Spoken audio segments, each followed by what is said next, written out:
A horizontal asymptote is another feature that a lot of these rational functions are going to have.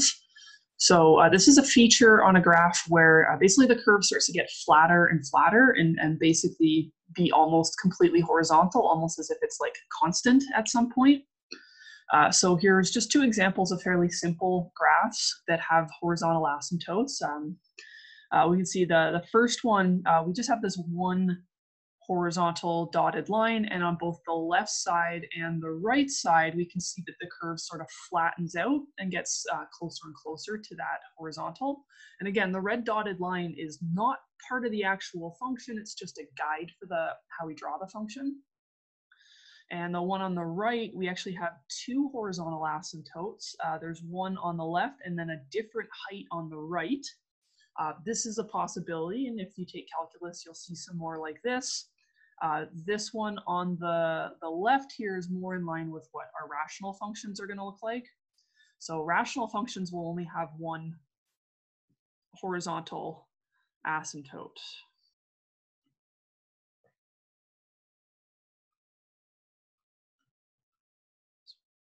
I don't like the right way I wrote that. Yeah, so the second one is not an example of things that we're going to see because it has two different ones. It has different behavior on the left and right. The one on the left, that actually would probably be a pretty good example of a fairly simple rational function on the left there. Yeah, so how we find horizontal asymptotes is going to be completely different to how we find vertical ones. Okay, so how we're going to find these horizontal asymptotes, basically what we do is we can compare all the leading terms of the numerator and denominator. So I'm going to go through three examples here and just sort of show you what the comparison points will be, and then we'll do some quick ones with our conclusions at the end. So for this first one, we're going to find the horizontal asymptote of this function 2x over x squared plus 1. So the idea of these horizontal asymptotes is you'll see we're looking at what the curve is doing as x either goes really far to the right or x goes really far to the left. This is the end behavior of our functions. We kind of talked about this if you looked up the relevant video for graphing polynomials. So that's what we're investigating. It's end behavior.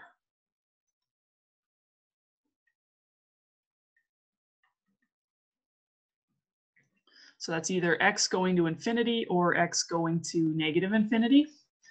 So I'm not going to do this really analytically. What I'm going to do is just plug in some big numbers.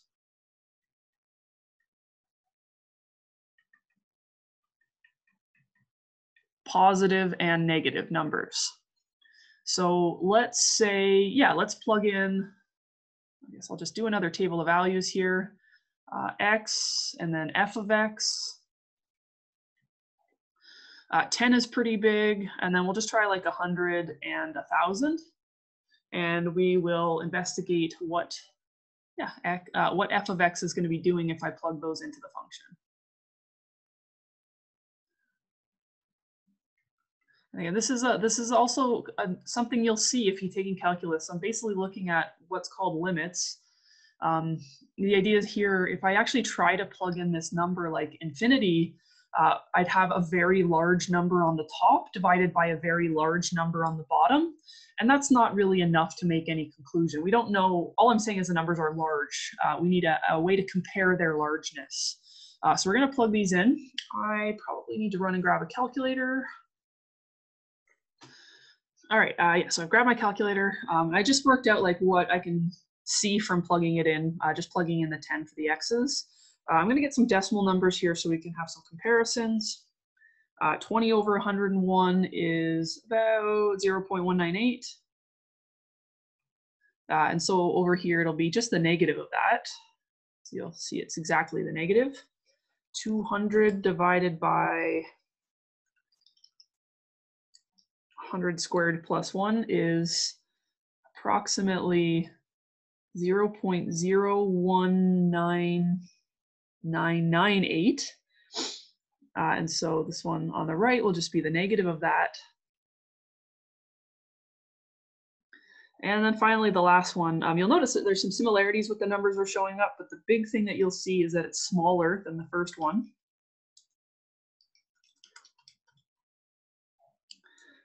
And then same idea here. I'm getting now 2 zeros after the initial decimal point, or the only decimal point. Yeah, and so now I'm getting 2 zeros. And it's reasonable to believe that if we just keep plugging in larger and larger numbers, the top is basically 2x, and the bottom is basically x squared, because when we plug in these huge numbers, that +1 doesn't really do anything compared to the rest of the whole number. And so what's happening is that we basically just have 2 over x, and we know that if we divide 2 into bigger and bigger pieces, there's a very small amount of them. There's basically 0 of them. So this is sort of the idea. All we really need to look at is these leading coefficients, and because the denominator has a higher power than the numerator, what's going to happen is that these numbers are getting closer and closer to 0. And so if we were to graph this, what I would see here is that, let's say 10, it would be really low and on the negative side, and then it would get even lower. So like, let's see, yeah, so there would be 10. If I plugged in 1, I've got, what, 2 over 2? That's not really a very good scale at all. And then we get these other points. I don't know exactly how they're going to look, but they'll sort of just get closer and closer to 0. And so we end up with this horizontal asymptote. I didn't want to evaluate a whole bunch of points, but that's the idea, because what we care about is what's going on along the outsides. So what we actually have here is our horizontal asymptote. So this is now a flat horizontal line, so it should always have a y equals equation to it. And in this case, it'll be y equals 0, because the heights get closer and closer to 0 as x gets bigger and bigger on either side. So just to summarize that, this is one of the tests we'll do. If the degree of the numerator is greater than the degree of the denominator, no, sorry, the other way around. So if the degree of the denominator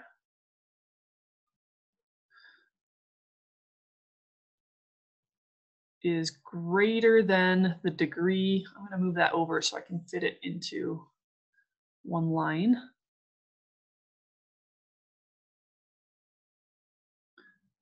And maybe squeeze that down a bit.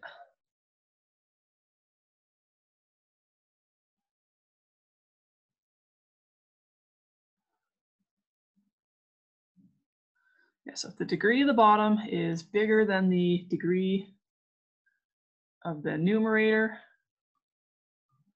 then that will always have this scenario where the bottom is just growing so much faster. They're both growing, but the bottom's growing so much faster. Then you're going to have the horizontal asymptote at y equals 0, because yeah, those y values are just going to get super small. So that's our first conclusion, and we'll do a second example. Okay, so for the second example, we've got f of x is 2x squared plus 3x minus 1 over x squared minus 2, and we're going to find the horizontal asymptote. So I'm going to look at this actually 2 different ways. First of all, one thing that we can do is actually use a bit of long division to simplify this. A little review. So if I put my x squared minus 2 into 2x squared plus 3x minus 1, remember I need just a 2 there to cancel out my 2x squared. So I end up with 2x squared minus 4. And then subtract the whole thing, and we get 3x minus 1 minus 4 is going to be negative 1 plus 4 is going to be 3. And so we can actually rewrite the function as f of x equals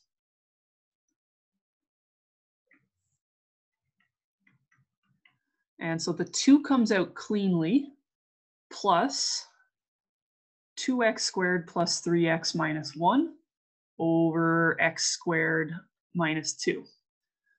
No, sorry, that's completely wrong. I just rewrote the original numerator. I need the remainder, which is 3x plus 3.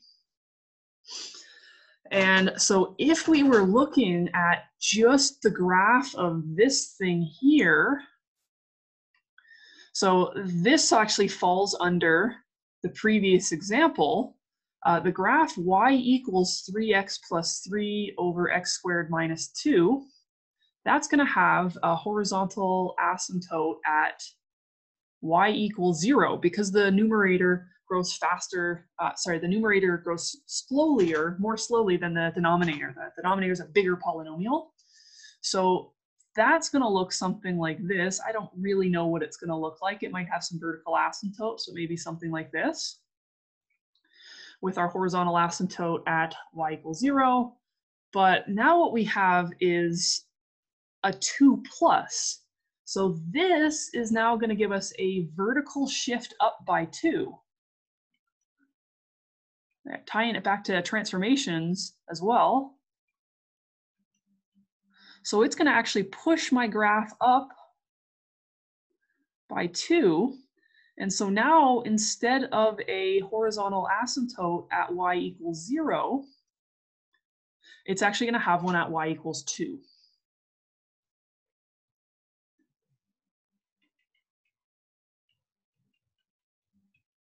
Which is, yeah, essentially just that number on the outside. So this blue part goes to 0. And so it's basically 2 plus 0 when we plug in really large values for my x. So that is one way of looking at it. You don't really want to do all the work of doing this long division. So instead what you can kind of see is that if the degree of these two things match up, which we have here, then when we perform this long division, the number that's going to come out is directly just sort of coming from those two lead terms. It's basically the number that comes out here is just 2 divided by 1. It's what I have to multiply the bottom by to get the top.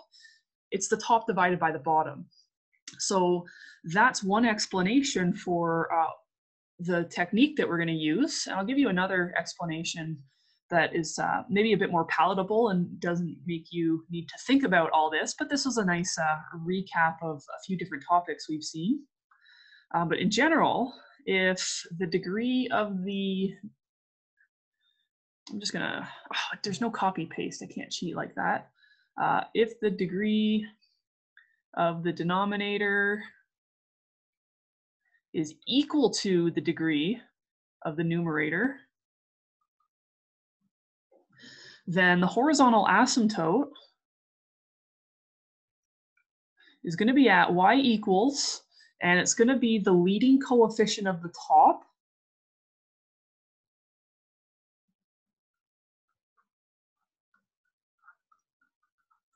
divided by the leading coefficient of the bottom. So in this case, 2 divided by 1.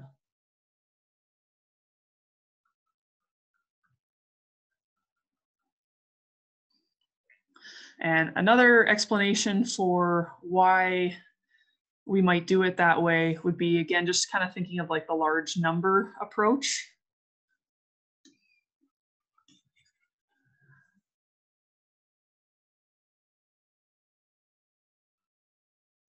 I hope that was way too much. I guess I'll just try to get rid of that by coloring it in. That's as good as I can get there. Yeah, so another way that we can approach this is that the top, if we're plugging in really large x, then the top is basically just 2x squared. Because 3x, yes, 3x is very large, but when we're plugging in 1,000, 2 million is way bigger than 3,000. So when it comes to really large numbers, we really only care about that leading term. And the bottom is basically x squared. And when we clean this up, the x squareds cancel, and so it's basically 2. And so yeah, we're basically just left with this number 2 that should give us our actual horizontal asymptote. So that's another way of looking at it. We still have one more case, and that's going to be the third scenario for the inequality. All right, the third case here, we can see that the degree of the numerator is now larger, and we want to find the horizontal asymptote. So yeah, I'm going to just use that same approach before. If x is large, then the top is pretty much only 6x squared, and the bottom is basically just x. And so if we clean this up, we would basically have 6x. And now if x is a large positive, then 6x is just going to get bigger and bigger.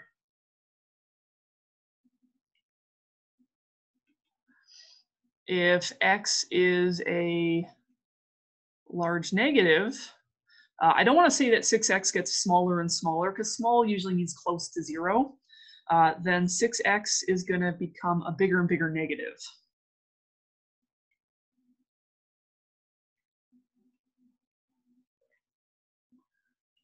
But basically, in either case, it's not leveling out to some finite, nice, clean number. The function actually just keeps getting bigger and bigger. So we'd have that end behavior that we talked about with the polynomial equations. I don't know what's going on in the middle, but on the outsides, it's doing something like this. It's not flattening out. You could also look at this by, again, doing your long division. And if you did the long division, you'll see that the part that comes out from the fraction will have an x attached to it. So it'll behave actually something like a function that has x in it, or some x's, maybe even some powers, and that's because the degree on the top is higher. Yeah, maybe I'll just go through that and show you, but it's not going to be flat, essentially. So if the degree of the denominator is less than the degree of the numerator,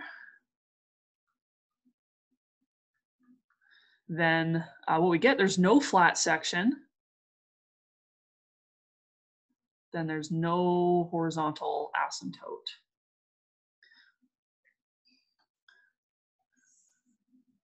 So yeah, maybe I'll show you, like, let's say we do long division on this.